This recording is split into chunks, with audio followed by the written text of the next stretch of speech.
All right, we are live, and this will be recorded. So anybody who's watching this after the fact, today, tomorrow, the next day, I've got my buddy Mike Zuber, real estate investor, author. What else can you tell us about what type of titles you'd put on yourself? Just nice guy. That's what I want more than anything. Yeah, I told someone the exactly. other day, I go like when all is said and done, I just want people to say, you know what, Matt was an all right dude. Yeah, I'm okay with that. Just somebody did his thing and was a net positive to the world. I'd be okay with that answer. Yeah, and I'll pump you up a little bit for anybody who doesn't know you. One rental at a time, one rental at a time YouTube channel. You've got the Facebook group. You've got community where you're helping folks out.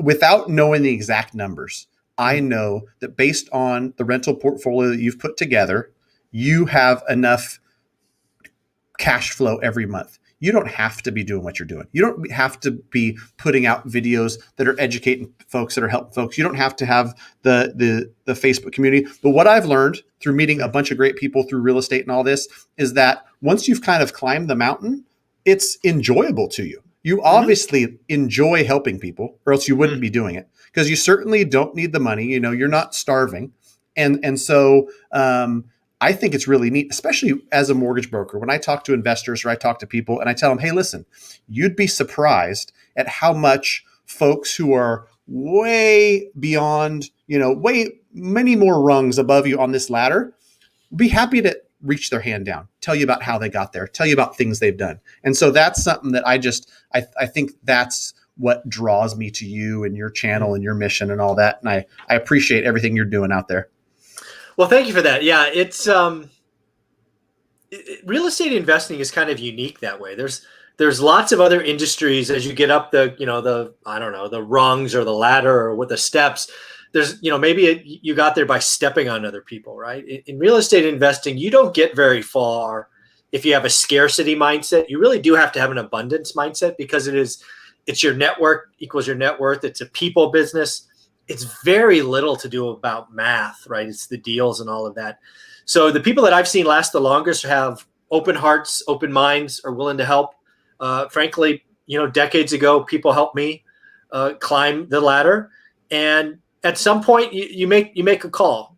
Either you start climbing another mountain, you need another 100 or 200 units or whatever it is, or you're like, you know what, this view's pretty good. I don't need any more. I have more than I'll ever spend. Why don't I actively try to help people climb this? Because the beauty about real estate investing is it's been around hundreds of years, and it's proven it works. I'm not an athlete. I'm not an actor. I'm not a singer. I'm not a guru selling crypto or any of these other things. I'm a guy who had a W-2 job that did it all wrong for a decade. And then over the course of 15 years, just one rental at a time, built up a portfolio. Oh, by the way, before the crash, during the crash, the return. So, I've been doing this a while. A lot of the entertainers I see out there have got 3, 4, 5 years. These last 5 years have been kind of easy. Show Right, me right. somebody that started in 2000, rode the wave and didn't bust, rode the wave down and then came back. I want to talk to that guy. And that's kind of what my book's all about. It's not a how-to book. It's like we got on this roller coaster, and here's our story. Right. Yeah, you've got it back there in the background. I've got one rental at a Oh, time. look at A, you. a few people that watch and follow me know that, if we've done business together and I know they're a real estate investor, kind of just getting started, I'll send them the book along with some Math the Mortgage Guy swag. So hopefully Nice. some of my listeners are familiar with it. If you've done business with me in California and you'd like a copy of the book, I got a few sitting on my shelf. So I'm gonna send you holler at some me. more so you can have some more. I'll send you some more tomorrow. Cool, cool. We'll share the love and help some folks out there. So I'd love to, since me and you have talked every Wednesday. We generally talk about mortgage, so I don't get to dig into your real estate investment journey, which I'd love to hear more about.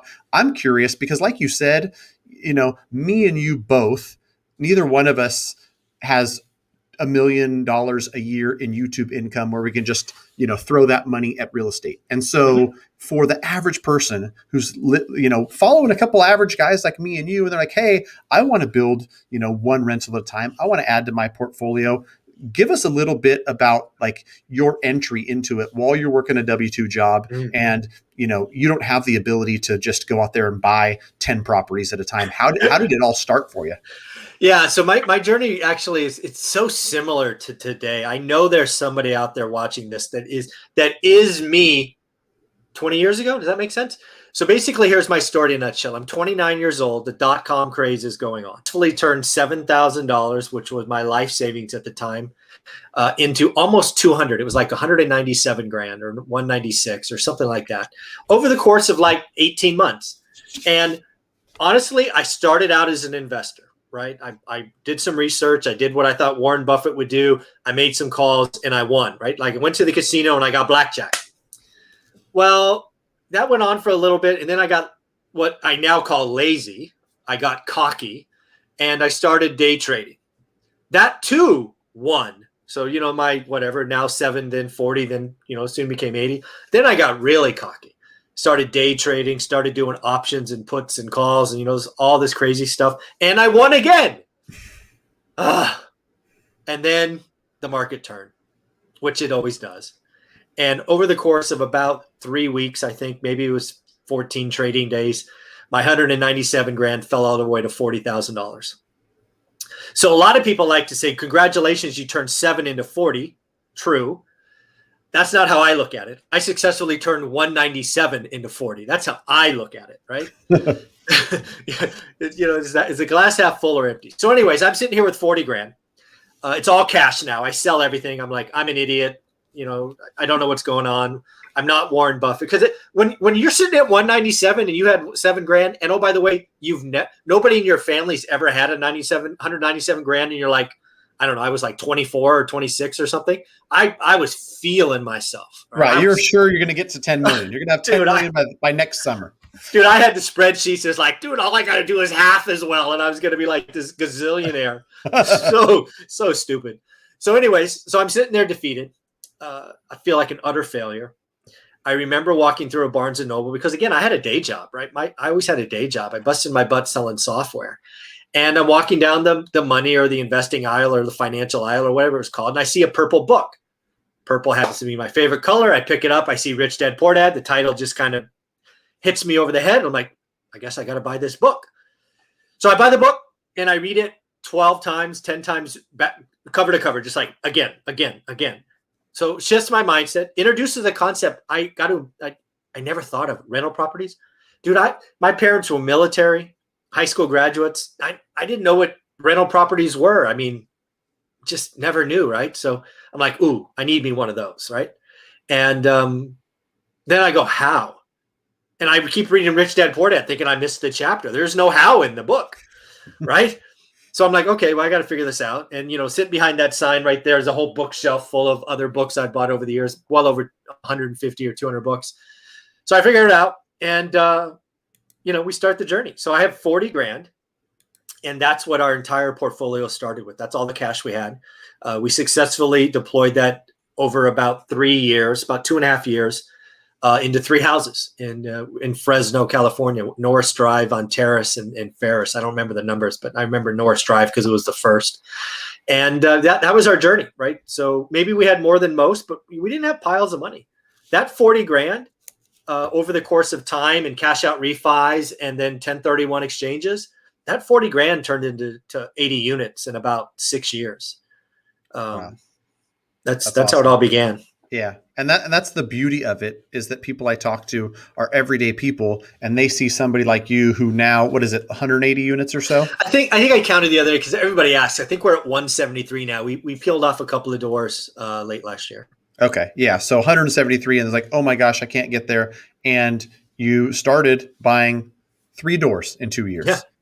And so many people who I know, who I do business with, and I know that they have 24 units, and maybe they've got, a commercial building, and they've got all this stuff. They started 1, 2, 3 within those first couple of years. And then I think what happens for most people, at least from what I've seen and me personally, is you do it and you realize, okay, that wasn't that hard.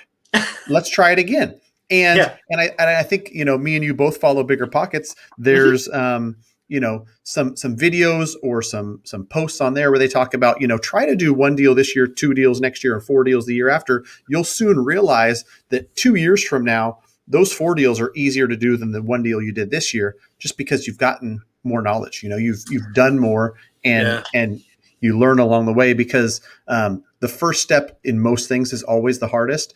And I can't tell you, Mike, how many people I've talked to being a mortgage broker that just have the desire, or at least they say it out loud. I really want to get into real estate investing. And I try to remind them, you've been telling me that since 2016. And your actions don't necessarily align. Imagine some of the people that I talked to in 2016 that really wanted to buy an investment property, and I could show them how the same property has doubled in most areas they're looking in California in that 5-year span. But Yeah. that's cool. I think too, that's a really good example, because people think that you've got to be all in full-time real estate investor, or you've got to give your blood, sweat, and tears to your day job to make as much as possible and just save money and put it in the bank. But most people who I know, and the best way, in my opinion, to do it is to let them run side by side. And eventually you'll get to the point where you go, you know what, this thing, this monthly number that I need to survive, I've got it coming in, I've got 150% of that coming in from my rental properties. If I no longer, have as much passion, or I just don't feel like working this W-2, now I can, leave that behind and go pursue other ventures that I might be more excited about. Because the folks who want to show up to a real estate investing event, never work a W-2 job in their life, and just have 100 units, those are the dreamers, in my opinion. I think the realistic folks that I talk to, where I'm like, listen, if you want the best financing ever available, you want the conventional type financing, keep that W-2 job. And unless you absolutely hate it and it's causing you misery, use that so that you can qualify. And sometimes, you might be bored to death in your day job at your computer, but if you spend time looking at properties and doing stuff in your free time at work, then that might help you pass the time, right? And then that W-2 income is, so much more attractive when you call me and I say, what kind of sourceable income do you have? I got a W-2 job. Thank you. Yes. Thank you. Especially in 2021. I can't tell you how it pains me, because I love entrepreneurship and I love people who are self-employed and out there starting their own businesses, running their own businesses. But lenders are just scared. They're still scared of self-employed borrowers. So that's cool. So 173 doors. I'm just curious. So I'm just going to ask, what does that equate to monthly on a cash flow? So net, well over 20, over 20. And you've got property management running it all. And so what's your, you've got your channel and all your other stuff going on, you're teaching students and stuff. What would you estimate weekly number of hours where you're, actively involved? And maybe it's talking to property management, or maybe it's dealing with, decisions that need to be made with that 173 doors. So that's just time on my rental portfolio. If I spend 4 hours a month, that's a lot. Okay. Yeah. And that's the thing too, that when I talk to people and I talk about, my little tiny 11 unit portfolio, very little time. I've got, monthly reports that come in on the 10th from a property manager. I look through it. They know that if it's above X number of dollars, they call me. Hey, Matt, this is going to be $475. It's a minute and a half conversation. So, there's not a lot of time being spent. And for most people, it's the freedom and the cash flow that's attractive. It's not like I want to be involved daily and trying to figure out how to fix a door for $70 instead of $85. Yeah, self-management, when I started, self-management wasn't an option, right? Because my day job took me all over the world, and my wife wouldn't want to do that. Also, the market we chose was 2.5 hours away one way, so that's a 5-hour trip. So so we had to do property management day one. But I got to tell you, even if I owned the unit next door, I would pay a property manager. I want separation. I want time freedom. I don't want the headaches. I want to look at my month is pretty much like yours. Around the 11th or 12th, I get my reports, and everything else is systematized. We've got processes in place. Basically, I get called for exceptions. If there's an approval over a certain dollar amount, absolutely. If we get an application that has one no answer, right? We have a whole criteria. If everything's a yes, you don't call me. I mean, that's get in. But for some reason, like apartments today are a little slower. So sometimes we got to manage who we say yes to. So I cover exceptions. But like in houses today, no exceptions. Just fill in the box. If you don't make it, you don't make it. Uh, and then evictions. I pull the trigger on all evictions. Like, okay, they lied to us once. Time to go. They're beating up the property. Time to go. But yeah, that's it. I mean, yeah, I doubt it's 4 hours. I mean, I bet you it's less than 40 hours a year. Yeah. That's pretty good. I mean, that's the dream, right? Is like if Mike Zuber and his wife wanted to do a European vacation for 2 months, Oh, we have. Yeah. Yeah. We've got away for months, man. Yeah. I mean, you've only got me by a few years, but I'm jealous, and I certainly want to be able to press that pause button. Currently, it's not the real estate that's tying me down. It's a really busy mortgage business where That's okay. I've got enough of the day-to-day operations, but enjoying it and having fun, regardless of how bonkers this market is. This market is just it's tough. I talk to real estate agents every single day. And lately my parting line, a listing agent will call me and say, "Hey, Matt, just calling on this property. Your, client offered on, and here's the agent." Okay, look it up and give them a little bit of information about the client, try to schmooze them. And in parting, it's like, I'll say a prayer for you. I know it's hard. Whether you're on the list side or the buy side, I know it's hard because people just think that, the buyer's agents are the only one pulling out their hair because they've got to compete against 30 offers. Imagine the listing agent have to sort through all these. God forbid you've got 5 or 6 listings and each one's getting 20 offers. Like that's just a lot of stuff to weed through. And so an interesting thing I'm seeing, and this, isn't related to the real estate investing stuff, but it's an interesting tidbit about today's market is agents are adapting and learning, I think, and they're cutting people off, and they're saying, as a listing agent, certain things to the buy side to temper the amount of offers they're getting, because they realize if I get 32 offers, sure, I can brag on Facebook, but it's no benefit to my seller, and it's just a time suck for me. So if I can cut off 16 of those and only get half the offers, my seller's still going to get the highest price that they're going to get. They're going to get the best offer. But I can tell people, if you're writing below 400, we've got 4 offers above 400 that all have great terms. So, sorry for your buyer, but you guys got to find something else, and things like that, which wasn't happening 6 months ago. And so that's naturally kind of helping things, less offers. And, from my seat, I get to see the best of the best agents and the worst of the worst. And I like to think that, I'm passing some of that information on, or I'm telling some of the agents who are newer, who are doing things, hey, listen, this is what great agents I work with are doing. And then it's like, oh, okay. And they start doing it. And over time, agents are kind of learning from each other and trying to deal with this wild market we're in. So are you still actively, speaking of this wild market, looking at stuff to add to the portfolio? Absolutely. The beauty about being a real estate investor is once you've invested in a market and you know your market, you never have to stop. It's not like professional sports or some of these other things that have age limits. I'll be doing this certainly until I'm in my 70s, right? Growing my portfolio. I do, bounce around. Like right today, I'm looking at single families mainly. I think duplexes through quads are overpriced.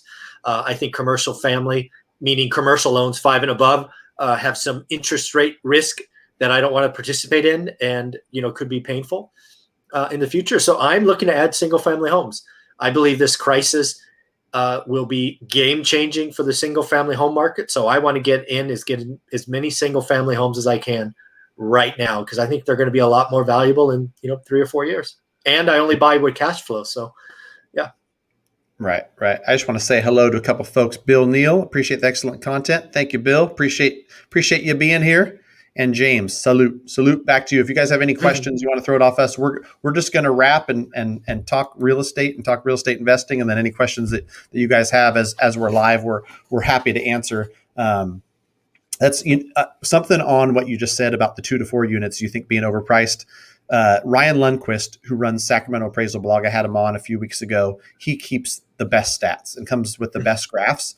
The 2 to 4 unit um, market was relatively flat in Sacramento in my Hmm. market, and that was surprising. You see, single family stuff like it's on a rocket ship, right? And Interesting. then whatever I don't recall the exact metrics he was looking at, but basically price appreciation or median price. It was one of the two where it was very drastically different Hmm. in terms of metrics, and it was fairly flat because you know, there Yeah. just wasn't as much demand, or it had been priorly inflated and now was kind of leveling off. Because I saw it too. I always, as an investor myself, just kind of laugh on the inside when you've got a little bit of irrational exuberance, or people that just the biggest thing that I find humor in is when you've got real estate agents that aren't necessarily real estate investors, and so they're listing a property and it's a 2, 3, or 4, and it's investor special or great investment, and you look at it and you're like, there's nothing about this that says great investment. Yeah. If you happen to live a mile from here and you want a place where multi generations can live, or you've got some special circumstances, this triplex might fit for you. But Mhm. to think that something that cost 800,000 that's got total rents of $4,000 or whatever it is, like, there's nothing about that any investor with any amount of knowledge is going to say is an investor special. Yeah. But if it's got multi doors, then that's just the clickbait, or that's Yeah. the words, right? Of course. Yeah.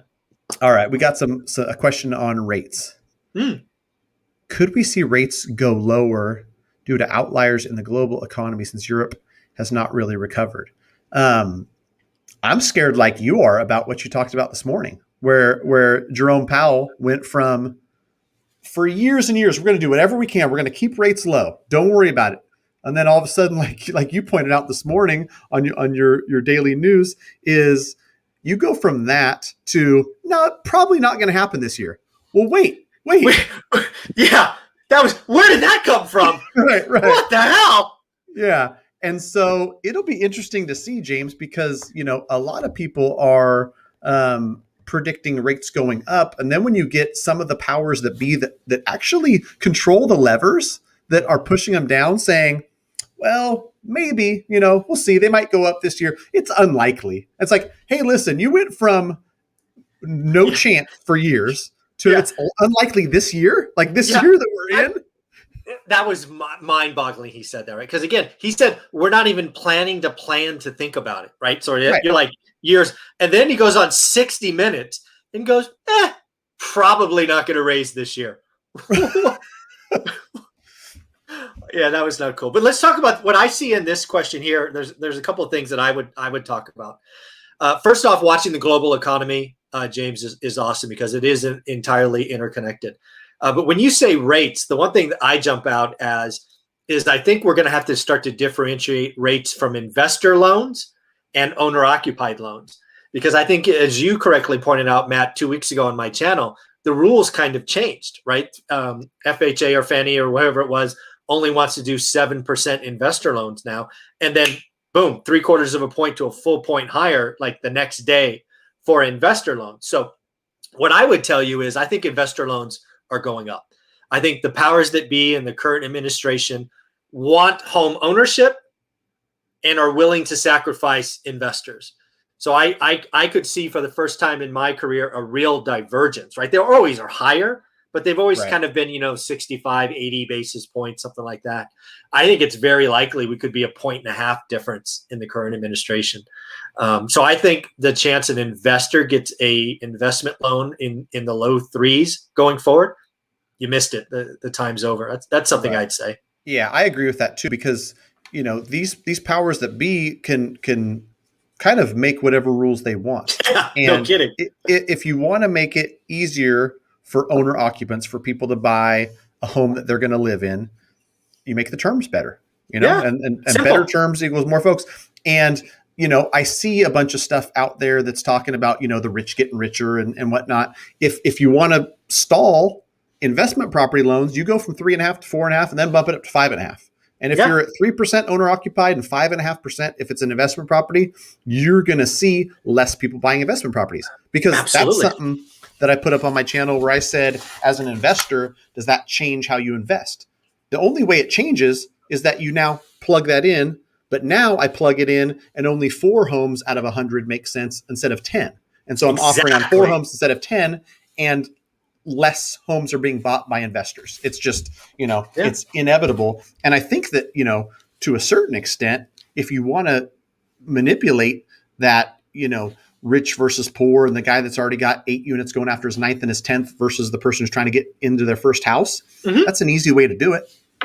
Yeah, absolutely. And again, one of the things you have to realize, it was a big part of my story is, and why I want you as an expert on my channel, is lending is such an important variable, right? A mortgage broker, right? The position you're in, that conduit, seeing deals, both lenders and buyers all the time, is so valuable to investors, because what's changed in my 20 years of investing has really been lending, right? Lending went from super easy to stupid easy to damn what criminal to impossible, can't get it, nobody gets a loan, to oh okay, let's lend again.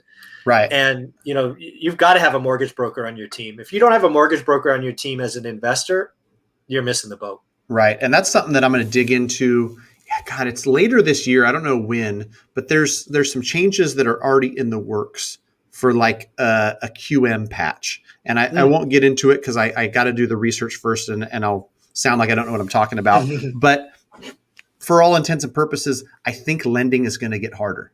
I think Oh that it's yeah, going to that's get stricter. harder and stricter and more expensive. You got to watch that, because again, lending goes both ways, right?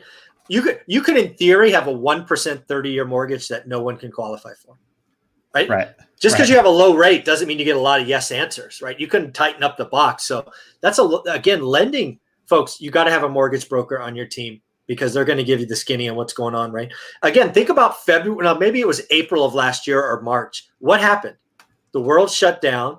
And if you were there was a time where you were flipping and getting these hard money loans that were just like templates, right? Everybody was doing them.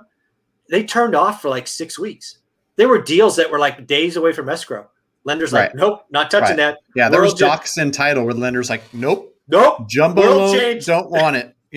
Bank statement loan, don't want it, just off. And I mean, I Yeah, remember like the most aggressive of the non QM lenders that were doing bank statement debt service coverage ratio. They just said no, none, none. just Full gate is stop. closed. And really, it's just like right now, these last couple months, that stuff started to come back. But it's coming back, and it might be the rates a little bit different, the guidelines are a little bit different, and that stuff's only it'll be interesting to see that. I always just think it's so fascinating to see how the changes are made, because we've got so many different things going into this, housing soup, right? And we're going to have all these people in forbearance and all these people struggling that are going to be bailed out. They're going to have modifications. They're going to be landlocked. Then you're going to Yeah, have people that want to buy but can't because lending's more restrictive. It's going to be interesting to see how it plays out. And everybody's got their own opinion. There's some people that are way off base and they can't think of a new title for a YouTube video. So every title is market crash. It's just yeah. market crash is every title. Stop watching it. If they're talking market crash in 2021, you just got to stop watching it, because they're Here's what I do though for market research, Mike, is I go on silly. YouTube and the funniest one is I don't want to call anybody out because I'm a nice guy and I don't want to create enemies. I will. But but somebody made a video and they said something about 2021 market crash, and that was where I was like, I want to listen to this and see how anyone in their right mind can think that, especially with the latest stuff from CFPB, that there's going to be a market crash in 2021. Literally went through the whole video, didn't provide any support, talked about something totally different. In the comments was like, hey bro, did you answer the question on your Yeah. title? And so over time, hopefully people just start realizing like, I'm not going to go to, the clickbait titles anymore, even though YouTube's pushing it in front of me, but Yeah. I'll not beat that dead horse any longer. With lumber being so expensive, do you think home developers will slow down to home development because of less profit margin? Is the backup to that? Well, there's two things going on. So first and foremost, publicly traded companies have already said they are: Pulte Homes, Lennar, and Horton, DR Horton, have already said they've slowed down because they expect it's not only lumber, it's windows, it's appliances, roofing, everything is up, right? I went through a whole an inventory of the commodities that go into a home, and they're up between 80 and 300%. So builders are already slowing down. Not only are builders slowing down, but builders are canceling contracts, and builders will not reduce profit margins. They don't have to in this environment. So they're just raising the prices. In a slower economy, builders would eat into their margin, right? They don't have to do that. They are slowing down. They're having less teams. They're breaking less ground. And they're going out and buying as much land as they can because they see great days ahead. So yes, they're already slowing down. They've already stated it, but they're not sacrificing their profit. They don't have to. Everybody wants their product. They're like the pretty girl at the dance, man. Everybody's coming up to them and saying, "Hey, you want to dance with me?" So no, they're not lowering the profit margin. They will not likely announce record profit margins, in my opinion. Right. Yeah, it's interesting to see too, because I remember it wasn't that long ago where I'd talk to somebody and like, oh, they were shopping for a resale home, pre-approved with me, and then I walked in and I saw this new build, and as little as 18 months ago, if you went to Lennar and they own Eagle Home Loans, they would give $7,500 credit for using Eagle Home Loans. They want to have that all in house, Makes and sense. I would tell clients, go for it. I can't beat that. I'm offering you $7,500 credit. So in this situation, and then I saw it go to 5,000, and I saw it go to 2,500, and now it's like you get no incentive. You're not just coming into the office and seeing the model that's 533,000. Now, more often than not, they're doing auction style stuff. And I've seen more and more builders do it where it's like, this is going to, if they're not doing an auction style, they're having very limited, okay, phase one, 533. And by the time you walk in the front door, nope, we're on phase two, it's 548. And then, oh, hey, I want to get in line for that one. Oh, no, it's 568.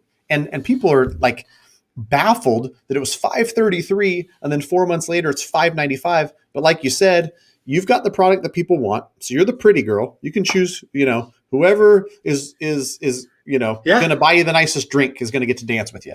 And so it's crazy out there. It'll be interesting to see too, because that was people's like safe zone in a market was too crazy for some people. Like, I don't want to compete against 30 offers. I'm going to go where I can just sign a contract, and it might take 8 months to be built. But then they got in trouble in a multitude of ways. Yeah. One, rates were going up and they couldn't lock for 8 months. And, now there's so much demand that clients that I talk to who are looking at new builds, you've got to have all your ducks in a row to even be on their list. Some people are just shutting their list off. And as you can imagine, with too much demand and you're not even going to have the product for them in 12 months, you just say, sorry, closed. Yeah, the world would be different. I've already got more than I can satisfy. Yeah, it's a crazy world. Right. Now you're going to have to buy lottery tickets to be on their 2022 list or something. Well, you mentioned that the condo I'm sitting in now was a lottery back in 1999. We did that. We sat on an empty dirt field with about 500 other folks for 67 home lots. Wow. And we were one of the 67. Yeah. I mean, It happened. Interesting to see. As loan requirements change, do you think high-priced demographic homes area will be hype? High-price demographic homes. So I guess, is there going to be a change to like the San Francisco markets and some of those? Yeah, I don't know that I guess I think I know what he's going, or James. I think what I would say for me is urban core, like San Francisco, like Manhattan, anything. What is not going to do great today is urban living or vertical living, vertical living. But yeah, I mean, I happen to live in some of the most expensive parts of the world, and it's still on fire. If you got a backyard and a garage, it doesn't matter if you're in Palo Alto, which sells homes in 1950 for like $3 million. They're still flying off the shelf. I think vertical living is tough. I think some condos could go bust in a couple of cities. But it's crazy too, because you've got like Silicon Valley, like you talked, that's super expensive. And you look at where these people are going, and the data says they're leaving this zip code for farther out zip codes, still in the Bay Area. Yeah. And so I've got clients looking in Gilroy, California. Not fancy at all, but $850 list price, $970 offer. And Yes. So just so people realize, right? San Francisco's here. I live here. Gilroy's here. Gilroy's probably a hour and a half, maybe 2 hour drive, depending on traffic to San Francisco. So you could still get there, right? If you had to go for a client meeting or whatnot. But in San Francisco, you're going to get a 800 or 900 square foot thing in a big building with elevators. In Gilroy, you're going to get 4 acres, right? I mean, it's just different. right, right. Yeah. I mean, some of the stuff I'm seeing, it's, for me, people think that Sacramento is expensive if they're coming from Fresno, right? And then Yeah. like, oh my gosh, Sacramento is $500,000. And I tell them, well, look at, this place down the street that's 1.1 million for half of that. And so, Yeah.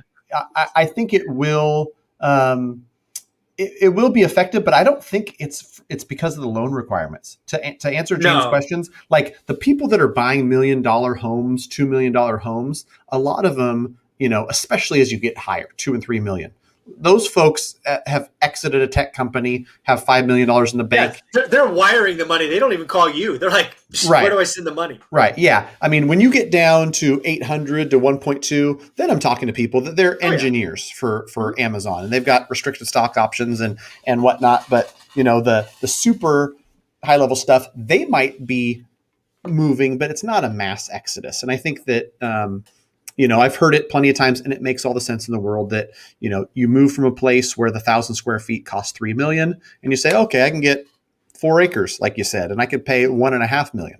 And I'm 45 minutes or an hour from where I need to commute if I got to go in the office once a week.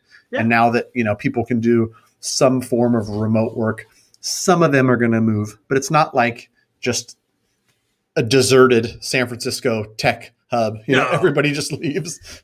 Yeah, it's already coming back. Salesforce just announced today they're going to bring back people in May, right? The Salesforce Tower, which is one of the biggest employers out there. So, yeah, I think the office is coming back. So I think we've seen the peak of that movement.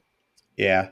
Speaking of offices too, I don't really get into commercial or office space stuff, but I thought it was really interesting. And then you hear stats and you're just like, okay, that makes sense. Based on my life and how I see things, my wife orders everything off Amazon. It's just so much easier because if you have to return it, you just put the label on, you send it back. You don't have to drive back and forth to the mall. But here's the stat I heard that Amazon is currently buying up all these malls that are going out of business, and something like 50% of malls across the US are going to go out of business. Amazon's just going to buy them all as distribution centers. And then, a package that took a day is going to be at your doorstep in 4 hours. And there's some stuff like that and like Uber Eats and DoorDash that just, it makes sense. It's simpler. Like people were telling me about how DoorDash, the stock valuation was crazy. And they're like, it won't be there because once people go back to work, and they're not working from home, whatnot, they're not going to need to have that stuff delivered. Mm-hmm. Well, they've seen how easy it is, and they've seen what the convenience, and that's like people will trade money for time. Give me 20 minutes, drive back and forth. I'm getting a lot of mortgage stuff done, and DoorDash just delivers it straight to my front desk. Yeah, there's no question. Technology, innovation, like you said, it is buying time, and time's the only thing you can't get back, right? You can always get money back. So yeah, I think that's right. I think there may be a blip, where people just like revolt. Like I've had enough of DoorDash. I want to sit in a restaurant, but that'll be months. And they'll be like, I'd rather be at home on my TV, on my couch. I hate people, whatever, right? It's like, I don't like people. I'm going to go back home. Right. Right. Yeah. There is going to be, I think a big wave of, economic stimulus to all these businesses where people are just like, I want to go do something. I want to go to a sports event. I want to go to a restaurant. I want to take my family on vacation. I'm tired of being cooped up in the house. Everybody I talk to, it's like unanimous, just wants to get out and just experience life. It's like a bunch of caged animals that have been, just waiting for the day where they can go out and do stuff. For me, I've got an 8-year-old in Little League, and just being out there, it's like the grass just smells better. I'm outside. I got sunlight. I know. You'd think I was in jail for 15 months serving a sentence. Oh man, that's how I feel sometimes. Jeez, yeah. I got this one I asked you earlier. Does commercial have a chance to survive in these market conditions? Tax effect. So a couple of questions. So commercial, you got to be very careful. When I hear commercial, I think of the lending standard. So I'll break commercial down. into several sectors. So retail, I think, is being repriced right now and it's lower. I think urban office is being repriced right now and it's lower. I mean, I just did my daily financial news yesterday talked about Manhattan already 25% lower in 12 months. That's like, I can't even fathom that. Big old equity raises. Warehousing is up, data centers up. But then you go to multifamily. I think multifamily, I think some multifamily does really well. But if you talk blanket statements, I think most of the maybe like when multifamily is, let's just say I'm glad I sold a couple in 19, and I look forward to buying some distress in like 2023. So it will survive. It'll just hopefully be at a different price point. How does Biden administration tax policy affect real estate moving forward? Well, it's really, in reality, it's not going to affect much, right? They could change stepped up basis. They could change the state tax. They could change depreciation, do lots of things. But then, oh, by the way, the next administration comes in and like puts them all back. So there'll be a moment in time. I think when I think about what Biden can do, I think the biggest one for me would be the cost basis. Basically, it affects estate tax. That could hurt. That could force heirs, beneficiaries, to sell because they're not liquid. That could be a problem. Depreciation, that would certainly hurt. It would make deals worth, you'd value deals differently. I think Biden's tax policy is going to hurt companies a hell of a lot more than real estate. What he's looking to do to take the 21 to 28%, that's a much bigger change than what he'll do in real estate. I think. I mean, who knows? I could be wrong, but that's what I'm watching for, because that could change competitiveness. That could change price points. I mean, that could, you go from 21 to 28%. That I think there's a lot of unintended consequences there. Yeah, I mean, especially small businesses trying to get back, but who am I? Just a little old guy in California. I can sell to a developer, but I don't want the property cash flows. But I don't want to. Yeah. Oh, so he property doesn't cash want flows to, well comma. appreciates. Yeah. Take out the equity, 400,000. Well, there's lots of things you can do. So what I think you're saying is you got a house that already cash flows. You're sitting on 400 grand in equity. Well, you can do lots of things. You could get a second. You can get an equity line. But I'll realize all of that's debt and it's going to hurt your cash flow. You could do a cash out refi. You could do just do a whole brand new first. There's lots of things you could do. In fact, I did cash out refis and seconds, after I got those first 3 properties. So lots of ways, assuming you have good credit and you get a yes answer and, all these other lending requirements that Matt's much better at talking about. But, well, the other thing to think about is 400K. You got to make sure you've got the right LTV, right? If you have 400K equity on a $4 million property, you're not getting anything, right? You're at 90% leverage already. I mean, there's so many things in these questions we have to guess. Right. Yeah. Oh, I think in his follow-up, he talks about two families on one lot. I can't get a HELOC because the 2-family, but it was built in 1920, so the back building is grandfathered in. Yeah, I mean, there's certainly, even in Marysville where I invest, there's a bunch of these very unique properties where it's like a duplex in front, a single family in back, and Fannie and Freddie just don't like that type of stuff.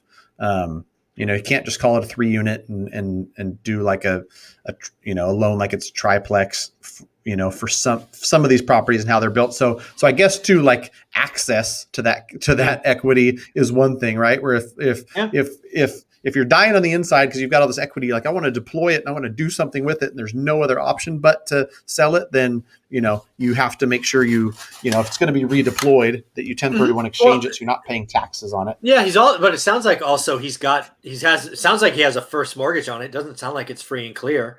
Right. So okay, if you can't get a HELOC or you can't get a second, why don't you go get a new first? Right. Maybe you can do a cash out depending on the property type and whatnot. But there's so many different factors, right? Yeah. And yeah, maybe they don't want those loans today. Who knows? Debt is just a great tool if used correctly. And like Mike said, if it's worth 600, you owe 200, then you've got plenty of wiggle room to pull cash out. If it's worth 4 million and you owe 3.6 and you're 90% LTV, then that 400,000 is Dead locked. No money. lenders is touching you. Yep. Dead money. Lipsa Route, thanks for joining us. Appreciate having you here. Based on your experience, do you think there'll be a market correction or plateauing in the Bay Area in the next 4 to 5 years? What's your stuff in the Bay Area going to do, Mike? You tell us. So the thing this is Lipsa. This is what I'm in the Bay Area. So I've been here 50 years. So I've lived here before the Bay Area was the Bay Area. What we have to answer in the Bay Area is jobs. We saw an exodus in 2020, right? Specifically San Francisco. But as Matt said, they really just went to the suburbs, right? So they were going to Napa or, San Mateo or wherever. So that's what we have to figure out. We have to get that engine going again. Right now it's stopped. We possibly could get the momentum going. I am very nervous though. I think the Bay Area may have jumped the shark. And if we can't get the next generation of engineers, the next generation of computer science to come here, we're going to age out of the people that are already here, and we're not going to be able to backfill them. So we're at a very risky point. The Bay Area is so stupid expensive.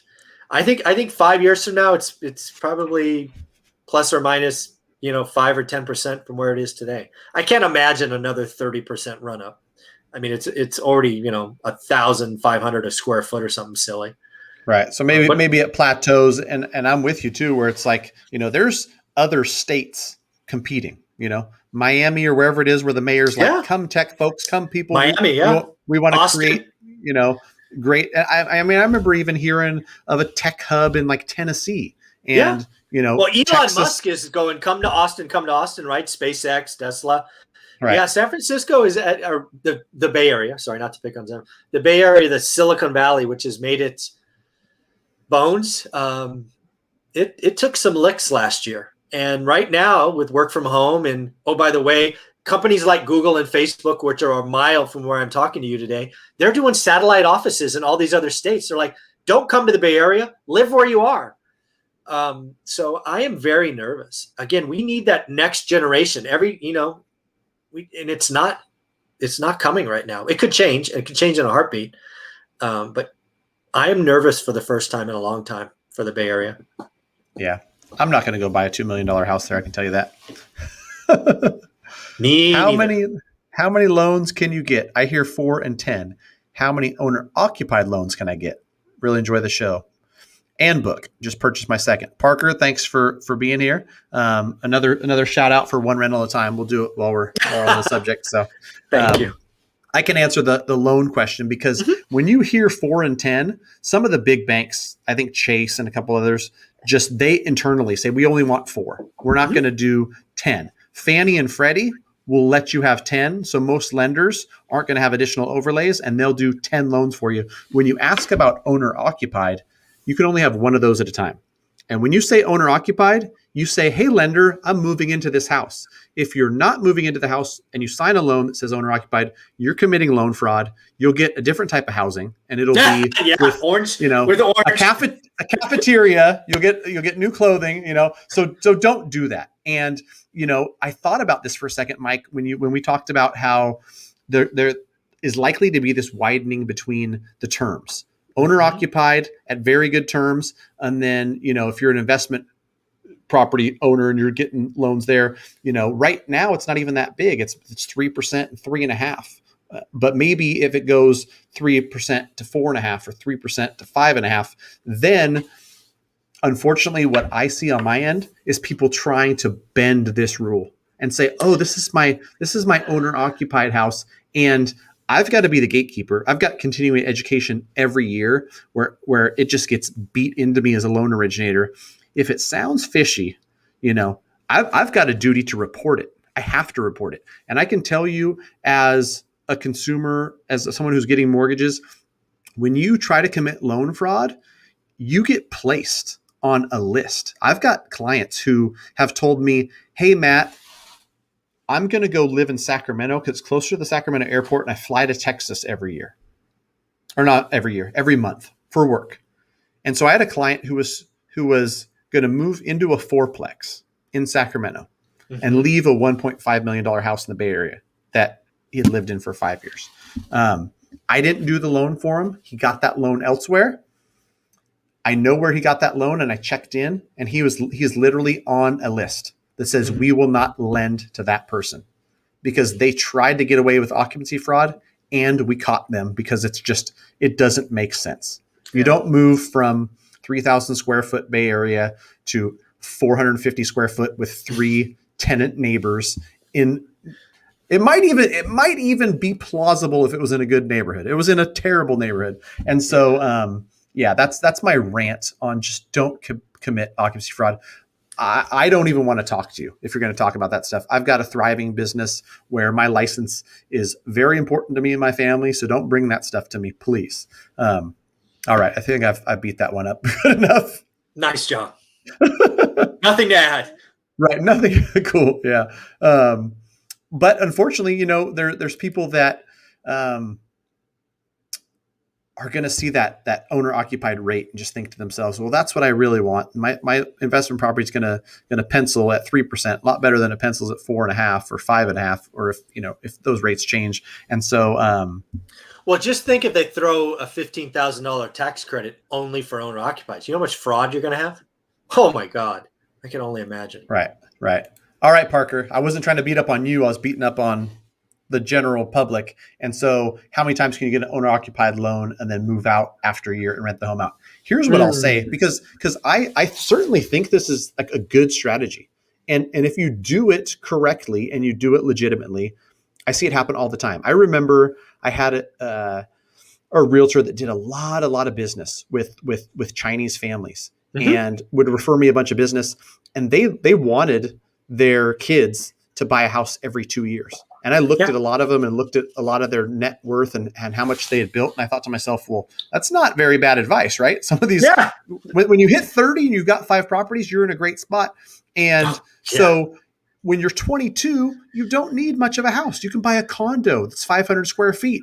And then when you're 24, you buy a 2-1 that's 1,100 square feet. And then when you're 26, you buy a 3-2 that's 1,500 square feet. And if you continue to move up and it's legitimate, like I'm moving into nicer properties, Mm-hmm. no lender is going to be mad at you, Parker, if you strategically do that, Mm-hmm. but your intent is to occupy and you are occupying as your owner occupied, then you could do that. You could probably do it 10 times. 10 times might be hard to justify the, step up every time. But I get this question a lot too, because people are like, well, what justifies a step up? If I go from 1,100 square feet to 13, and somebody told somebody on my channel that there's like some sort of factor, there's no set in stone rule, except for that you're writing a letter of explanation and you're telling an underwriter why you're moving from here to there. And it Yeah. can be, I'm moving closer to family. I'm moving closer to my job.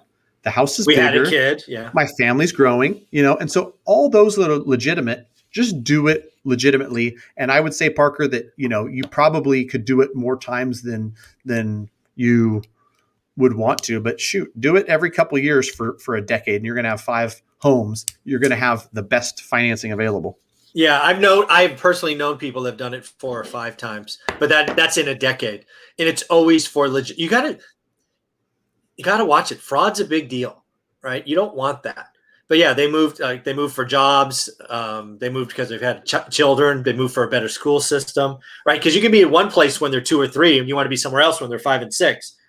But yeah, I've known people personally who've done it 4 or 5 times. It's a great strategy. It's a great thing. It's using the rules, or using the system. But yeah, you got Right. to watch that. You don't want to be. Right. You don't want to be Yeah, it's called the fraud. same thing as the tax code. There's plenty of great things in the tax code that, if used correctly, are Amen. great for you. And you don't have to cheat. You just use them how they're written, and you do things by the book and you get ahead. So yeah, I hope Parker, I wasn't singling you out and trying to harp on you about fraud. I just it sparked something inside of me. Yeah, Probably we see it a thinking about lot. some of these BS stories that I've come across from, like, single family to Yeah. fourplex. Tell me more. Yeah, tell me more. What's funny is I talked to a lender somewhere in Florida, and I can't remember. Gosh, he basically told me he's got this thing that he talks about with new investors. He calls it the 4-3-2-1 plan. And he kind of coaches them, and he said he's done it with dozens. And I like the Mm. idea where they start with a fourplex and they Oh, owner occupy it, and they have three, and then 18 months, 2 years later, they buy a triplex, then they buy a duplex, then they buy a single family. And I told him, I go, that's genius. that's genius. You've got 10 units, and you're upgrading your situation every time you do that, because you got less neighbors, and generally speaking, going from a fourplex with three other tenants to 3 to 2 to 1, it's getting better every time. So maybe look into that, Parker. Start yourself with a fourplex and put 3.5% down FHA. If I was 20 years old again, I Mm. would do that. Would be, when I talk to people that are 20, 22, 24, that is by far just like the biggest bang for your $20,000 buck, depending on what part of the country you're in.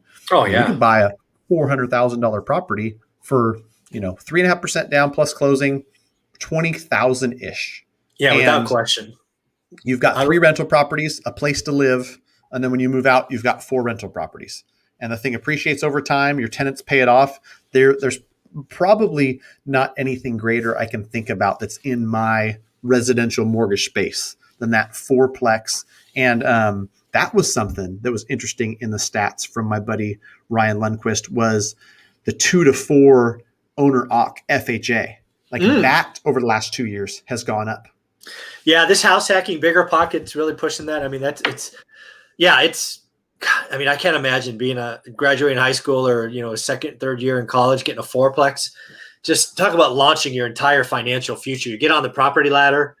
Oh, it's just genius. Yeah, I would challenge somebody to find another $20,000 investment, and it's a $400,000 property. So 30 years later, it's worth $1 million. It's paid off, and it's generating $4,000 a month. Try to do that elsewhere. It's going Yeah, to be really exactly. hard. You know, someone will inevitably tell me about Bitcoin and its Yeah, exactly. trajectory. Crazy. So you don't have any Bitcoin, is what you're saying? Yeah, no, I do actually, but I don't Okay. talk about Yeah, it. yeah. I've got a little bit, and I mean I I moved just 1% of my net worth into crypto about 6 months ago. sweet, sweet. Yeah, I told somebody on another show that I was on, where I remember I was at my brother-in-law's 40th birthday in Lake Tahoe, and I had bought a bunch of crypto, and by a bunch it was like 2 Bitcoin. Because all the guys in my office, an old office that I was in, were bullish on it, and they were trading all these like random, they'd be equivalent to penny stocks, these Yeah, little these altcoins. little coins, altcoins, and it went up a lot, and then it came down a lot. And I just thought to myself, this is super volatile. I'm I'm not in out. this, and I sold it at break even at like 4,500, and now Bitcoin's at Now 60 grand, so it's a worth little more than 120. Yeah, that. yeah. Uh, That's funny. but yeah, I think 1% is probably a safe bet, and that's what a lot of people are doing, is just have a little bit just in case, because if it 10x's, be nice to have. Well, for me, it's not actually that. I mean, I believe me, if it 10x, I'd be happy. But I wanted the alternative, right? Most of my or all I don't know. Most of my net worth is obviously in real estate. I'm probably cash flow real estate, but it's all dollar based, right? Right. So I wanted to take 1% of my net worth, put it somewhere that's in theory and in practice not really connected, right? It should, if the fiat currency continues to depreciate because we're printing it like crazy. I have a little piece that's a lottery ticket. That's what I consider it. Right.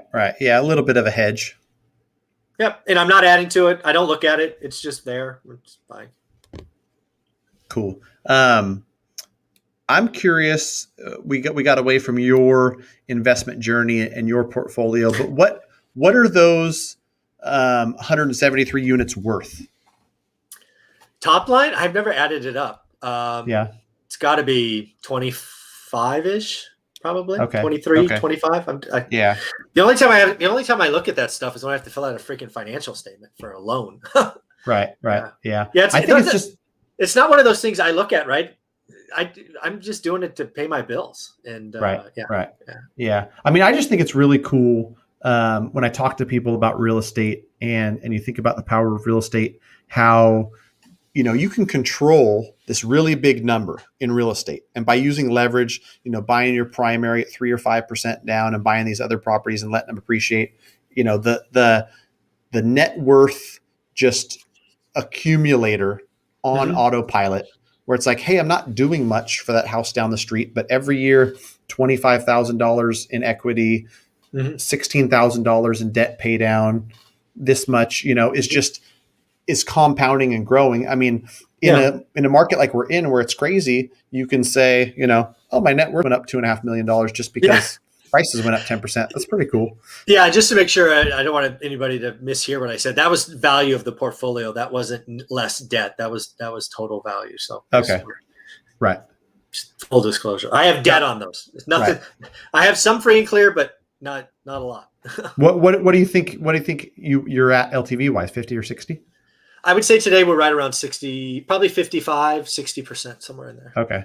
Yeah. Yeah. And I mean, that's the thing too, is on my channel, I've gotten a bunch of flack. I have a really popular video that talks about paying your mortgage down. I just got a calculator and I went on and like showed people neat ways, because some people's priority is being completely debt free, and like Oh yeah, that's what makes them happy. Dave Ramsey, Other buddy. Yeah. Right, right. And so it's funny because I've got that video, and I love math, so I love looking at it, and I'll even tell people, like, you throw an extra 2 or 300 and you get the thing paid off in this less number of years. Me myself personally, with a 2.5% 30-year fixed on my primary, I'm not plowing money into that. I'm Why putting would you? money It's in other silly. places. Right.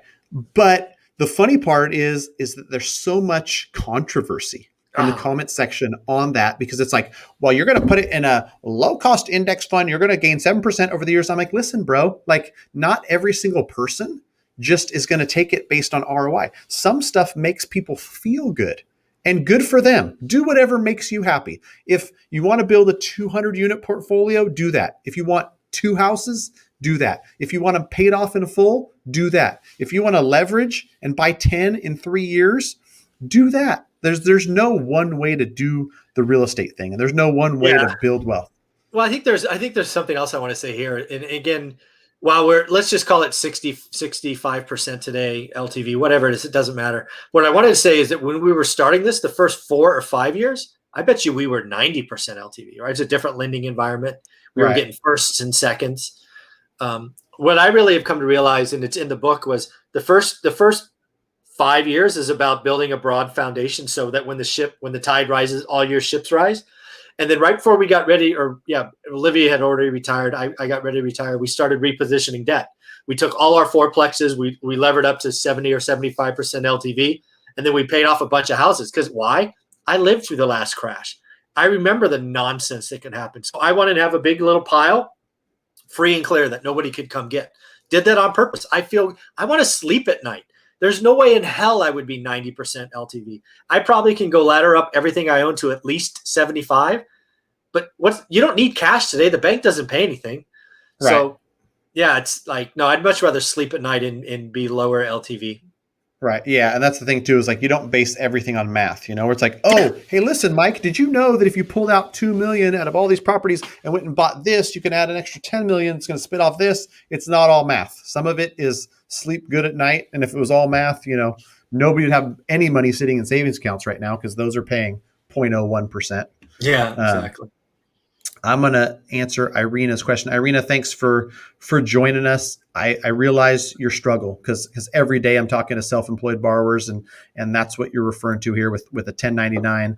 And the problem is, it's not necessarily that it's hard to get a loan with the 1099, even with 800 FICO, but the box that you need to fit in, the lending requirements say your net income versus your debts has to be a certain factor. And most self-employed borrowers, you might have a thriving business that's got $115,000 top line.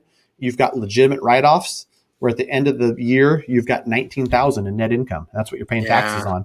on. But the 19,000 isn't enough to qualify for a home loan. So there's no quick fix to this. For some people, it's one W-2 earner in the household and one self-employed borrower. For some people, it's some other non-occupant co-borrower that can add to it. Some people, it's wait 2 or 3 years to where your top line's 350 and your bottom line's 100, and then everybody gets upset because when you have the bigger bottom line number you have, the more money goes to IRS. But You're either paying the IRS and you're qualifying for loans, or you're not paying the IRS and you're not qualifying for loans. There's no real magic pill that we can swallow there.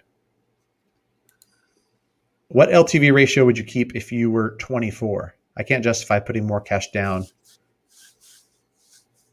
I mean, I'll answer my personal feeling on this.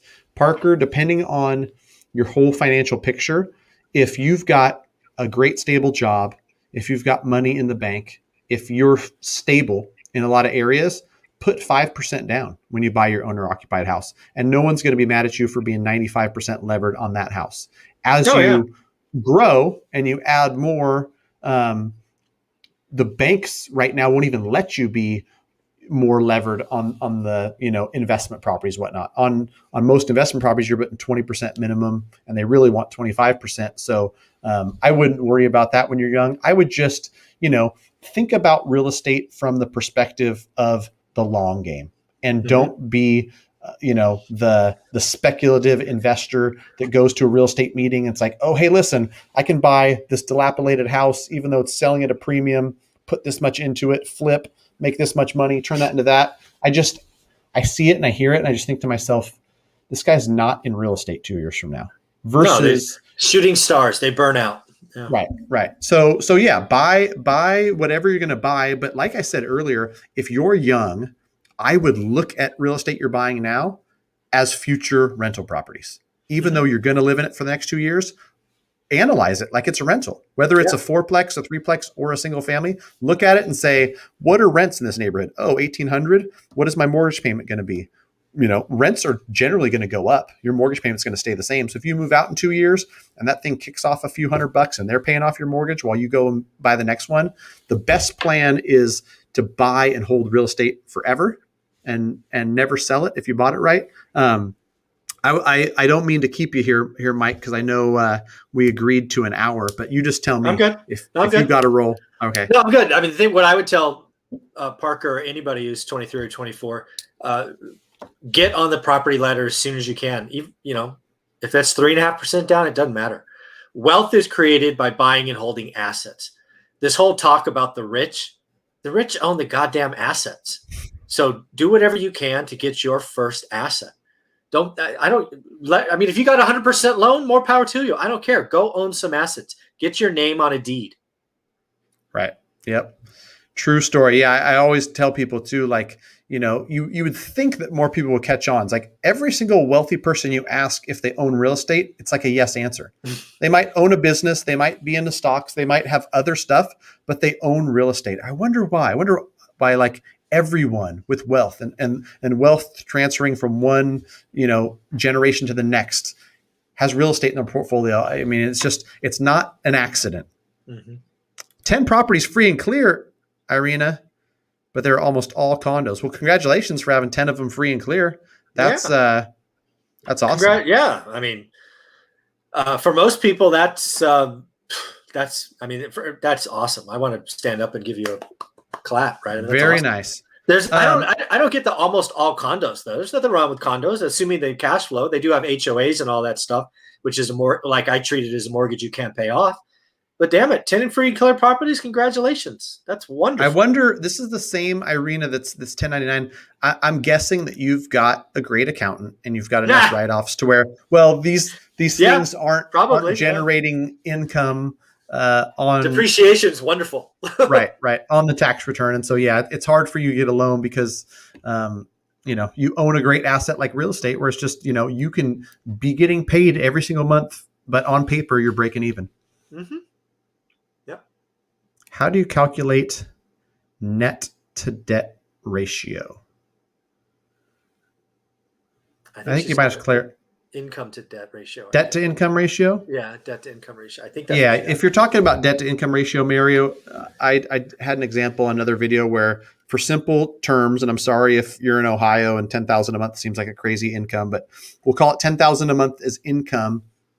And then your mortgage plus all the other debts are on the debt side. And let's call the mortgage $2,500 a month. And then you've got a car payment, student loans, credit cards that are 1,000. So that's another 1,000 a month. The 3,500 a month versus the 10,000 in income is a 35% debt to income ratio.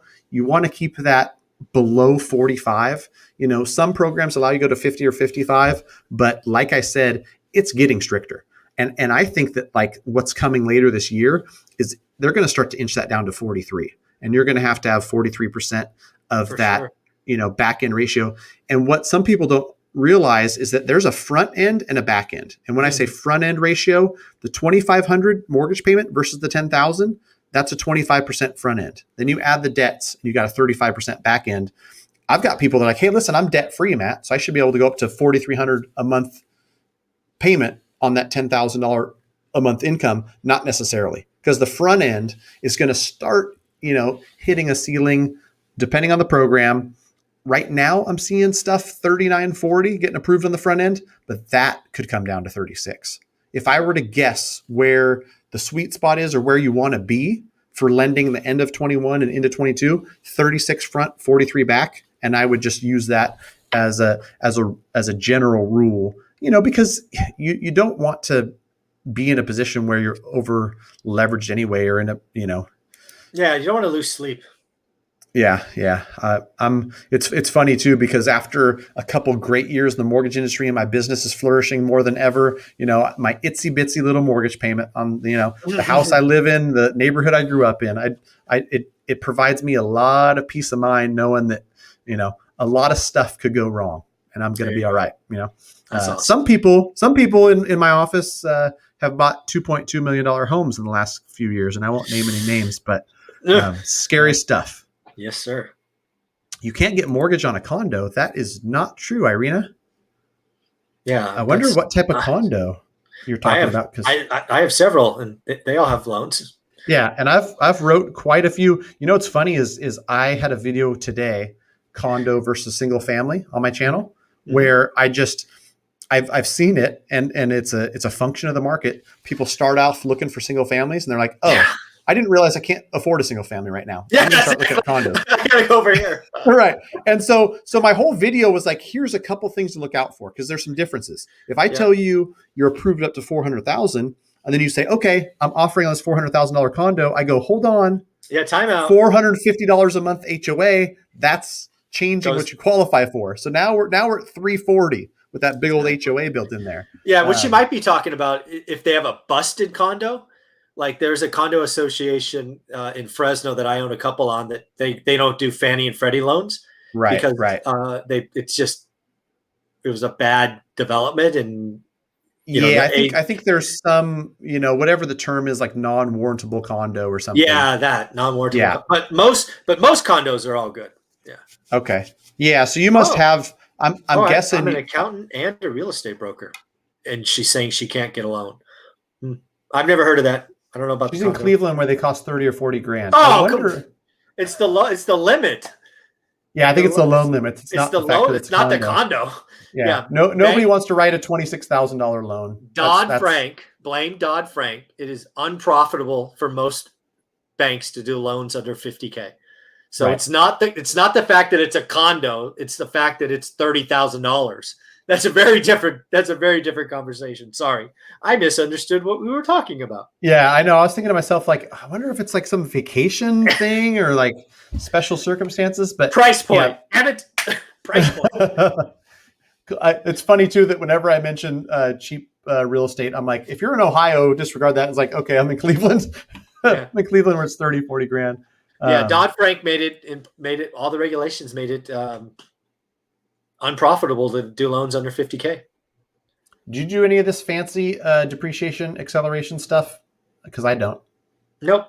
You don't have to. I don't have to. If that really comes into play 100 units and above. I didn't. Yeah, what's the fancy? There's always like these fancy techniques that people are using. And I had a investor friend of mine say, hey, Matt, you got to talk to this guy. Where you take some of the fixtures and you take them out and you depreciate them at different. Yeah, I was going to say dollar cost averaging, but that's a stock. It'll come to me. But yeah, Right. I talked to my basically, CPA about it, and he's like, "No chance that makes sense for you, Matt." I was like, "Okay, cool. I trust you." And no, I have apartment buildings and we don't even do it on those. that answers your questions about what you need to know before you do 2020 taxes. That's good, Mary, because I can tell you that I try to value my time and not do this as much as I used to. But once upon a time, I used to help folks just kind of look at like, okay, if you filed your taxes like this, then you would qualify for this much mortgage because it's not uncommon, and I don't think the IRS would be mad at me or anybody who's doing this, that people pay more taxes than they have to because they want to qualify for a home. I guess Yeah. the warning for people is that the worst case scenario is you do some calculations that aren't necessarily right, and then you say, okay, here's an extra 12,000 to the IRS, and then you go to get a mortgage and you don't qualify because then you kind of did it all for naught. But if you're talking to somebody who really knows what they're talking about on the mortgage broker side, get them as much information as you can because they'll look at it. And, if you do it, Mary, and you calculate your debt to income ratio, but then realize later that, oh, I didn't know that we had to take into account the last 2 years and take an average. If you're self-employed for more than 5 years, I can take just your last year that you filed and I can use just that year. If it's less than 5 years, I've got to take 2 years on an average. And I would tell you that most lenders are erring on the side of caution. If there's anything wonky with your file, they might ask for 2 years. They're going to ask for sure for a P&L from this year. They're going to ask for the last 3 months of business bank statements. They are going to underwrite as conservatively as possible. I've seen it with my own two eyes. And I've had people that I, underwrote the best I could going in. And the lender has said, here's 3 different ways you can look at income. You can look at year to date, you can look at last year, you can look at all the years, and you could combine them. We're going to take all 3. We're going to find the worst of the 3, and that's what we're going to give you an income. And that's what lenders are doing. They're getting strict with self-employed borrowers, and there's no way to get around it. There's no lender that with open arms is saying, come on in, self-employed borrowers. I mean, every lender now, Mike, and every is probably a strong word, is they're allowed to discriminate against self-employed borrowers. And so they stopped just saying, we don't want self-employed borrowers. They said, here's our elite bucket. W-2, only own one house, better pricing by a half a point. And not half a point in rate, but like 50 basis points better off of, 3% is no cost. And for a self-employed borrower, it's a half point cost. I'm seeing that like at every single lender now, where I talk to my account executive at a different bank and they go, oh yeah, well, do they only own one house? Is this their only house? And are they W-2'd? I go, yeah, okay. Make sure you click the elite pricing button because that's the elite pricing they're getting. And they're essentially saying that's who we want. Yeah. So I just came up with the accounting term. It's called cost segregation. Sorry. Right. Yeah. That was it. I know I couldn't think of it either. I just know that comes in my brain. I spit it out to my CPA. He goes, nope. And then it goes out my brain. Forget about it. No more time spent. I want to buy a house for rent. Oh, so you want to buy a house and then rent it, I think. Let's say 100,000. Hard to get any loan. 1031, sell 2 condos, buy a house. That's my best advice. I don't know what else. If you don't show money on paper, lenders are just not going to lend. If you've got somebody in your sphere that can do some like debt service coverage ratio loan, you might be able to put 25% down on that house and get a 5.5%. But even then, like a $75,000 loan, there's not lenders lining up for those loans. Unfortunately, it's just not profitable for lenders to write those. 2 of the best in the biz. This is my guy. Thank you, Joey. Started following both you guys last month. Planning on investing in rentals this year. Good luck to you, my man. If you follow some of Mike's stuff, if you shoot me an email, I'll send you a book because I've got a couple books of Mike's laying around, and I don't want these things to collect dust on my shelves. So thanks for following both of us. Oh, there you go, Parker. Cost segregation. I hadn't gotten down in the comments long enough, and Mike looked it up. Thanks, buddy. Thanks, Parker. Emma, this is an interesting question because I actually had a realtor text me this yesterday. A foreign buyer has to pay full for real estate purchase. And basically, if you're not, you can be foreign, but you got to be living and working in the U.S. to get a loan, conventional loan. And so, I've got plenty of people that are here on work visas, and they qualify, get conventional loans. But yeah, if you're a foreign, if you're living in another country, earning your money in a different country, you're buying in the U.S., you're going to have to buy some cash. Oh yeah, I remember last week, Joey. We did a live pricing, where I Mm. let people underneath the hood, and we looked at investment property pricing. Me and you talked about a little bit, Mike, but like it's cool for me to look at certain lenders that didn't really change their investment property loans. I think we looked at one for Joey where it's like we're still mid threes, where other lenders have, had to because they had more investment property loans in their Yeah, they gotta pipeline. they gotta pull back. Yeah. Yeah, they got to bump up, and so. So I Um, got 5 more minutes. My wife's telling me food's almost ready. Okay, food is ready. I've got somebody who invited me to be on their podcast at 7:30 tonight, so I'm working a 14-hour day. I, Mm. I I'll You're a go on here if machine. anybody has questions. Yeah, just I did a solo one last week where Joey was on there, and I answered questions for 2 hours and 40 minutes. Um, Wow. yeah, That's it's fun. dedication right there, We'll man. answer a few more. We'll let you roll. My husband is unemployed. I'm self-employed, so I dreaded buying a new home. We have over 800 credit score. Yeah, Mary, it's unfortunate, but I have this conversation probably daily where you've made on-time payments on everything you've had on your credit since forever. You're as responsible as you can be with everything credit related. And if underwriters were looking at things and just trying to make a you know objective decision, Mary would probably pay this loan back. Unfortunately, the lenders that Fannie and Freddie provide the box, and if the Yep. lenders can't fit it in the box, they can't sell the loan, and so they have to go by here's how we calculate income, and here's the debt to income ratio we need, and so um, it's a lot harder, at least for the conventional financing type stuff. Yeah, So but keep at it. And lending rules change all the time, and hopefully your husband gets employed again. I think the economy is going to be booming in the second half. So hopefully we put this little dark time behind us all, and better days ahead. So keep your head up. You'll be okay. yeah, I'm optimistic for a bunch of stuff. And the thing about the economy going forward is what I read today, or I saw something today about all this saving that's gone on. All God, this yeah. stimulus that's been pumped into the economy. Forbearance is a form of stimulus. Hmm. Checks, to individuals and kids and all that, a form of stimulus. And all this money. Some people are being silly and they're day trading and they're on Robinhood and whatnot, but a lot of people are bulking up their savings accounts, and once they can go out and spend, like we talked about in the beginning of this, they're excited to go on vacation and go out to eat and take their family out. Like that's gonna have a positive impact on all kinds of different industries and all kinds of different stuff. For the people who are part of that unemployment, as companies get back and as they can hire new employees and as they, see this thing come back, I'm confident that, that unemployment number comes back down, because nobody likes to see folks out of work and struggling and all that other stuff that comes with the Hmm. lockdowns and whatnot. So I'll let you go. I'm going to stay on and just if Okay. anybody else has got any questions, but I appreciate you. Do you have any parting words for everybody watching? No, what I would tell you, one of the key pieces of my investing success was a mortgage broker. So find the guy. If you're in California, Matt is the guy. If you're in another state, ask Matt who he recommends, but make sure they're a part of it, because again, as I said in the opening, lending changes all the time. Both the people at the top, right, Fannie and Freddie, their box could change. The overlays could change. It's a very dynamic market. So if you think you know lending in April, you're probably not going to know it in May. So do yourself a favor, make sure you get a broker. And if you're in California, make sure it's Matt. Cool. Thanks, I buddy. appreciate it, Mike. Yeah, for You got sure. it. Have a good night, man. We'll see you on Wednesday. You got it. Take care. All right. Bye. Later, brother.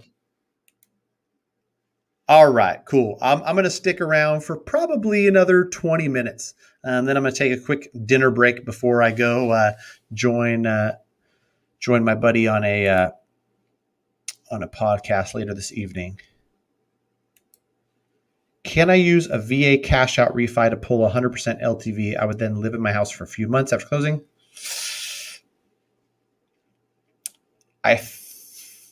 I'm going to say that the ability to pull 100% on VA has gotten harder. So you're gonna have to find a lender that would go to 100% LTV on VA, which is possible. It's just a little bit more restrictive than it was a year and a half ago. But this is what concerns me: the for a few months, and then I'll turn it into a rental.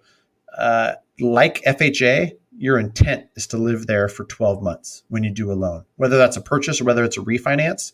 Your intent is to live there for a year. So by doing a refinance and you're moving out 3 months later, you're, for lack of a nicer term, committing fraud. So I would say if you're going to do that, I'd stay there for a year to avoid any sort of backlash. And I wonder, so you'll do a VA. Yeah, risky in the fact that you're going to have the lender when you're buying the next home looking at like, hey, didn't you just refinance 3 months ago and that was a primary? I probably wouldn't do that. Yeah, for sure. I appreciate the question because that's part of getting live, real, true answers. If I were to tell you no, go ahead and do it, and it was not the right thing to do, then you might catch yourself in a weird situation. So I would live there for a year for sure. We got 29 people still watching, so I would love to just have you guys rapid fire any mortgage questions you got.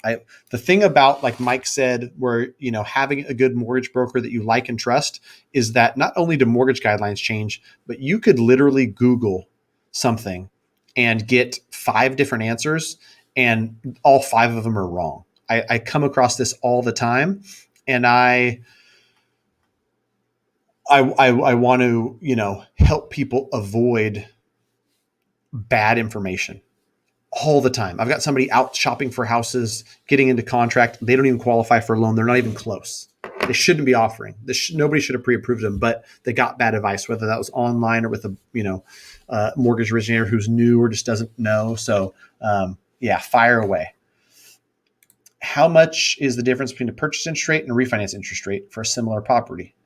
They're generally pretty close, Lipsa, and a lot of lenders provide a little bit of an incentive for the purchase, so I'm talking slightly better.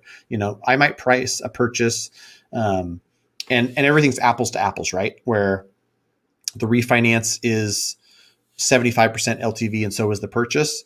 It might be 3.01 for the purchase and 3.03 for the refinance. Just random numbers. But the general cause for the difference is when you're doing a purchase, you might be putting 3%, 5%, 10% down. When you're doing a refinance, you are 60% LTV, 70% LTV, 75. You've got a lot more equity in a refinance. But in all honesty, you can put 5% down and the rate's going to be very similar to a 70% loan to value refinance. But in this 5% down scenario, as on a purchase, you're going to be paying mortgage insurance. So that's kind of where the lender makes up the little added risk because you're more levered, you're more leveraged. Anyone getting 90% LTV nowadays only on purchase. No refinances go to 90% if it's a conventional conforming type loan. FHA even changed. They used to go to 85%. They changed their cash out stuff to 80% on refinance. So the only way you're really getting to 90% is if you find a local bank or credit union that does a HELOC up to 90%. They're out there. I've talked to a few, and I've got different folks that I recommend in California for home equity lines that go up to 90%. My mom is refinancing a previous personal home that's been cash flowing. It should take less than 30 days, depending on what market you're in, how long it's taken to get an appraisal and things like that. Most of our loans are taking 25 to 30 days. It also depends on the client, right? If mom's got 7 rental properties, 3 different businesses, a more complex file, it might take 35 days. If mom takes a week and a half to get the documents back that lender asked for, then it might take a little longer. But if, smooth vanilla deal, not a lot of issues, mom's being responsive, getting the conditions in that the lender asked for, then, 25 days, 30 days, max. I talk to people all the time. They're like, I've been in process with Amerisave for 3.5 months. Never, ever in your life should any mortgage take longer than 45 days.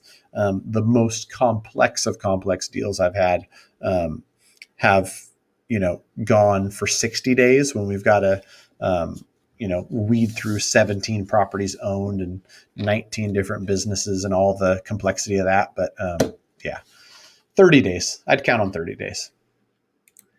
80% is just not going to cut it for me.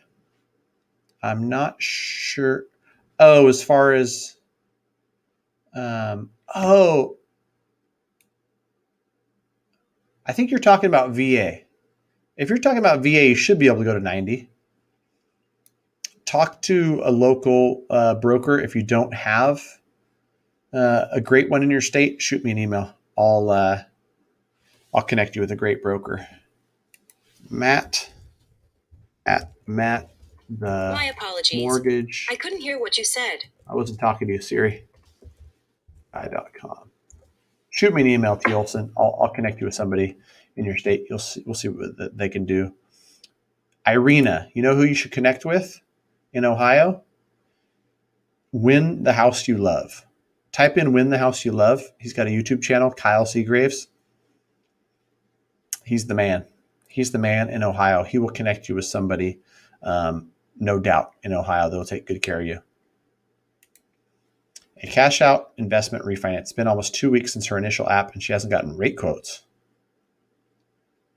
I had to give her rate quotes before we even started.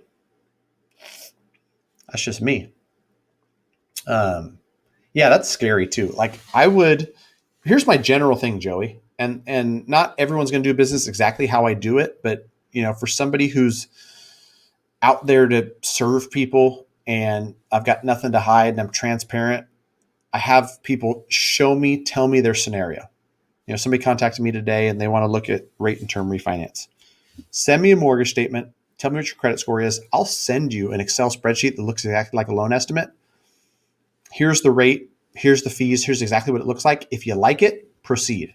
So the fact that she's already an initial app and in the process 2 weeks and still doesn't know what the terms are, that would kind of scare me. I want to show you the terms. Like it? Good. Press play. Boom. Now we go. Not like press play. Now we're going and now's the terms, because then if the terms suck, she's that far into it. I would rewind the tape, tell her to get some sort of estimates or something, or find somebody else. I appreciate you guys being here, Lipsa. This is fun. I enjoy this stuff. I'm gonna go live solo next week. So next Friday or next Monday at 5:00. Anybody who's on now or anybody who catches this, jump on and ask me any questions. Look at my buddy Kyle right there. So Irina, you're looking for somebody in Ohio? There he is. Win the House You Love.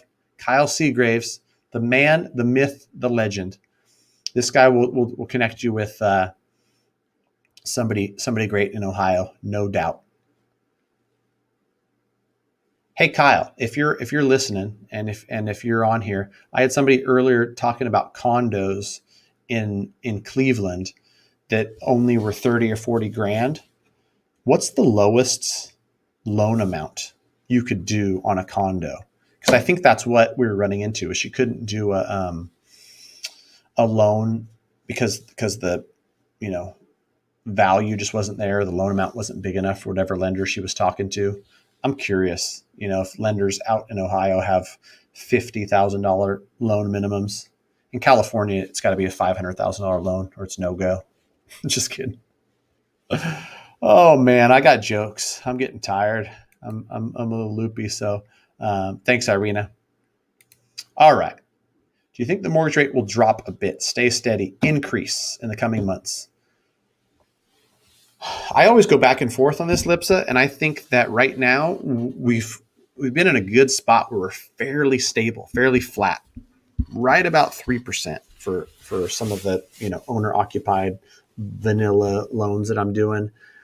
I think it's more likely they go up than they go down. That's my stance. And the Jerome Powell comment where we've got him saying, of all people, like the guy that's pushing down like this, like keeping interest rates low, buying 40 billion a month in mortgage-backed securities, he's like this. And he said, for years, I'm gonna keep these rates low. I'm gonna push no matter what I got to do. I'm gonna keep them low. And then he comes out in 60 Minutes and goes, probably not going to go up in 2021. That scares me a little bit. He's like, yeah, probably. I'll probably keep them low. He kind of changed his tune. So I would be currently right now, if you're a home shopper, my advice is blanket to everybody. You like it, you lock it. Don't gamble because it's got way more upside risk than it's got, the ability to drop a lot where you're going to benefit from rates dropping. Thank you, Joey. You're the man. Appreciate you seeing you back-to-back weeks. Next Monday, 5:00. We'll be back. Answer all kinds of mortgage questions. Kyle said this 35K is the lowest he's ever done. Yeah, see, like here's the problem with it. I think it was Irina. Yeah, and I was just getting that question answered just because I was curious, Irina, as far as there's regulations where the fees can't be a certain percentage of the loan amount, and like at that small of a loan amount, it's just hard to pass that one. Irina's going to connect with you though, Kyle, because she wants to buy single family. She's got a bunch of paid off townhomes, but now it's single family time. And Kyle's a broker, Irina. So if it's a matter of not showing enough on paper to credit qualify with income, he's probably got some debt service coverage ratio loans, some Home Express action where you can put 25% down and buy a single family. Mm-hmm.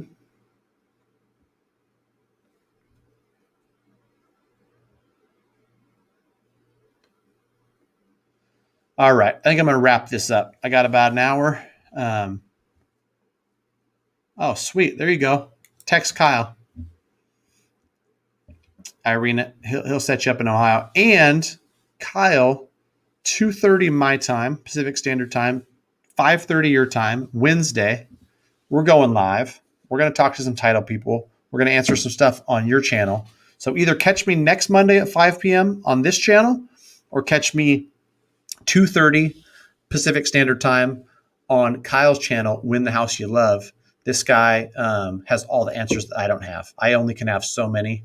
And then my old 40-year-old brain just tops out and I get tired and forgetful. But Kyle is young and energetic, 25 now, had a birthday last week. So between the two of us, we should be able to impart plenty of mortgage knowledge for those out there seeking it. I appreciate everybody who joined us. Until next time, I'm out.